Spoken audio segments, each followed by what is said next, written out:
Hello, everyone. This is Pastor Roger Cook with YourChurchMCC, and I just wanted to wish you a happy Independence Day weekend and hope that you just have a wonderful weekend in this great weather that we're having.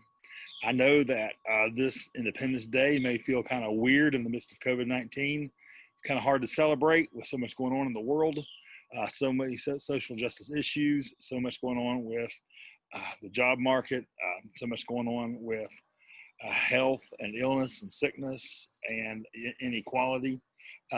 But at the same time, I want you to find some encouragement and some hope. And just wanted to try to encourage you a little bit today.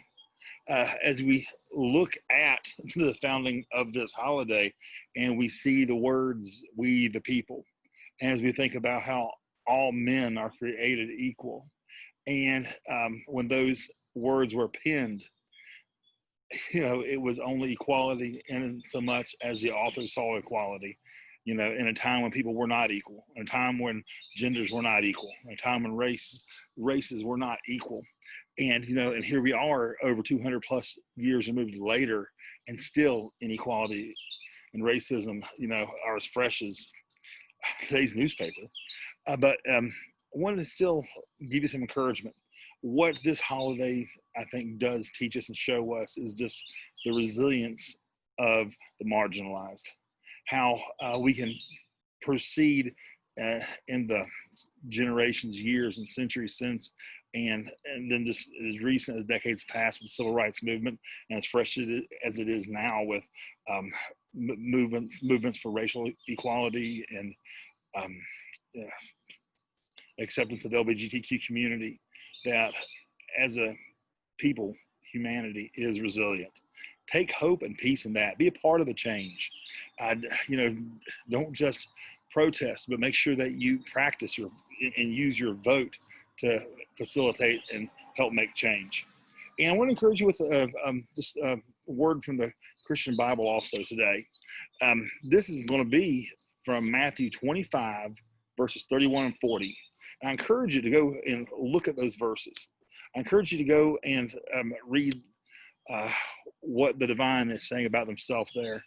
As it's kind of a picture of the divine, even a picture of Jesus, where it talks about whenever you have helped anyone who was hungry, anyone in need, anyone in prison, anyone that didn't have clothes to wear, that you were in essence helping the divine. You were in essence helping Jesus.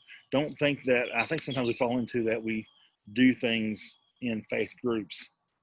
I can't do something for Jesus as in the Christian faith, so I'll do this. But what the divine is telling us here about themselves is that when you do something for the marginalized, that when you do something for someone else, that you are in essence doing it for Jesus. And just real quick, if I could give you one takeaway this morning, this holiday weekend, is remember this, that the marginalized bear the face of Jesus. That we're not doing something for someone, we're doing it for the divine.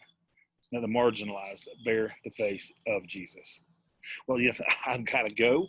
Got things going on with work, and gotta get that done so that I can get back and hopefully cook out some myself this weekend. So go in peace, go in love, go in hope.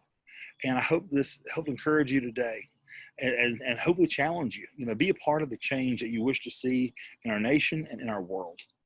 And I believe in you, and I know absolutely that you are here in this moment for a reason.